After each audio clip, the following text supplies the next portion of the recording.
Due cose sulla raccolta delle erbe aromatiche. Direi che la situazione migliore per raccoglierle è in tarda mattinata, per cui dalle 10 a mezzogiorno, in modo che abbiano già accumulato calore e sole. Devono essere ovviamente asciutte.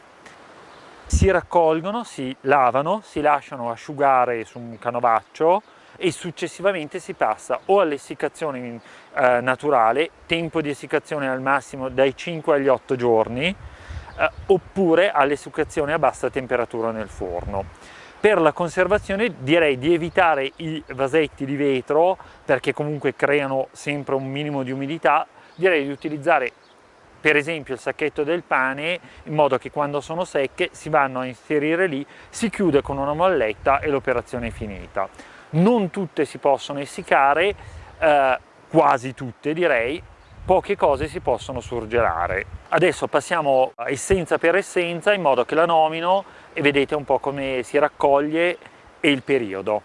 Partiamo dalla maggiorana. In questo caso vediamo che ha già il bocciolino da fiore, una settimana è pronta per la raccolta. Andiamo a liberare un ramo cercandolo, lasciamo da terra, per cui dal ceppo, almeno un 3 germogli, 1, 2, 3, andiamo a tagliarla. Si può fare anche interamente a gruppi, non è necessario fare ramo per ramo, ma si può recidere interamente il gruppetto. In questo caso si tolgono se ci sono delle foglie danneggiate, così.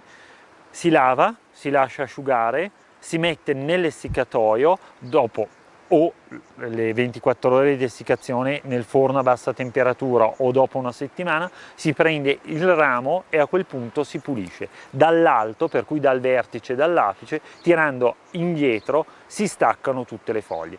Per quale motivo meglio farlo quando è secca questa operazione?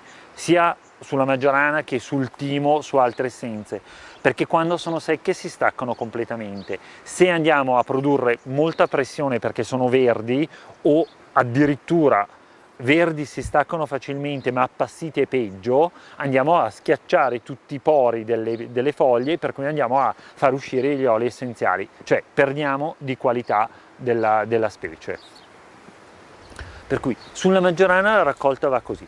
A fine estate ne produce ancora, per cui si possono tagliare i rami più lunghi sfoltendola e continuare la raccolta. Direi che la raccolta va fino alla metà di settembre, anche fine settembre. Passiamo alla salvia. In questo caso la salvia si può raccogliere da adesso in poi, cioè adesso perché siamo, come dire, a inizio giugno, l'anno prossimo si comincerà già ad aprile a raccoglierla. Si possono raccogliere sia le foglie, per cui si taglia la foglia all'ascella che uscirà un altro germoglio, sia lungo il rametto che la parte più bassa. Come possiamo vedere, se noi eliminiamo, tagliamo questa foglia, abbiamo l'ascella un altro germoglio che si svilupperà come ramo successivo. Questo fra un paio di mesi è pronto a fine estate. Oppure, meglio ancora, si può successivamente tagliare completamente il vertice, per cui in questo caso andiamo a tagliarla, vediamo che abbiamo lasciato le due foglie laterali con l'ascella e di conseguenza i germogli nuovi, i rami nuovi. Questo porterà allo sviluppo di un altro ramo, identico a questa parte. Anche questa, l'operazione si lava, meglio lasciarla in foglia. Se si vuole togliere il gambo, a quel punto si pulisce direttamente. Meglio pulirle così e poi lavarle, perché comunque si toglie tutte le parti che sarebbe inutile lavarle e che creano volumi assolutamente inutili. Vediamo la terza essenza nella stessa vasca, che è un timo serpillo. In questo caso sono rametti molto piccoli ma anche molto legnosi.